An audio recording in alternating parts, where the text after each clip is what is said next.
In the day's other news, search crews in Surfside, Florida are making a significant shift tonight from rescue to recovery, 14 days after a condominium tower collapsed.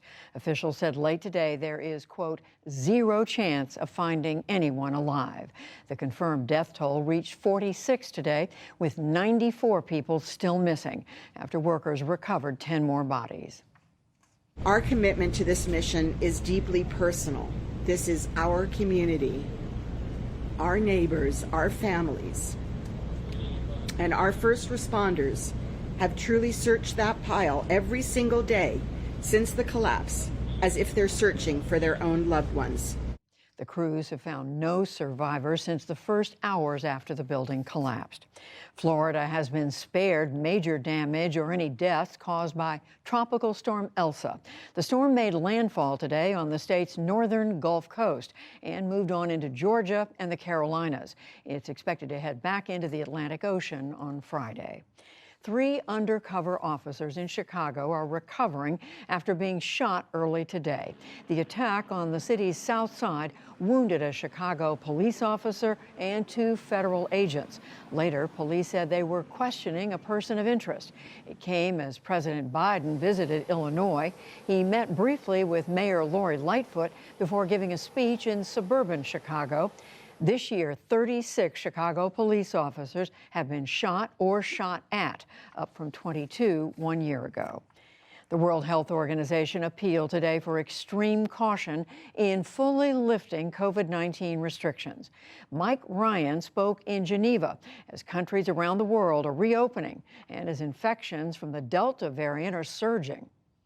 We would ask governments to be really careful at this moment, not to lose the gains you've made. To open up very carefully. The idea that everyone is protected and it's kumbaya and everything goes back to normal, I think right now is a very dangerous assumption anywhere in the world. In this country, New York City held a parade to thank essential workers in healthcare and other fields for their efforts during the pandemic. The Russian government denied any link today to a cyber attack on the Republican National Committee in the U.S. It's been widely reported that hackers linked to Russia's Foreign Intelligence Service were involved. The RNC says that none of its data was accessed. A federal judge in Georgia has refused to block parts of the state's new election law for now.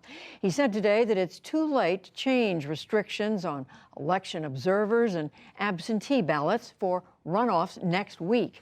The judge did not say how he might rule in the future. Former President Trump sued Facebook, Google, and Twitter today for allegedly censoring political conservatives. He is also seeking class action status for the lawsuits. Mr. Trump was suspended from several major social media platforms after his supporters stormed the U.S. Capitol in January. And on Wall Street, stocks managed modest gains and some new records.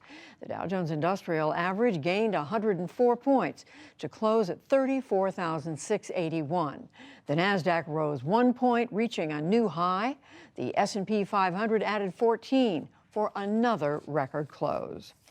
Still to come on the NewsHour, the U.S. military takes steps to remove sexual assault cases from the chain of command. How U.S. troops' withdrawal prompts Afghanistan's government to arm local militias. Disparities in the cost of living create a division between millennials and boomers, plus much more.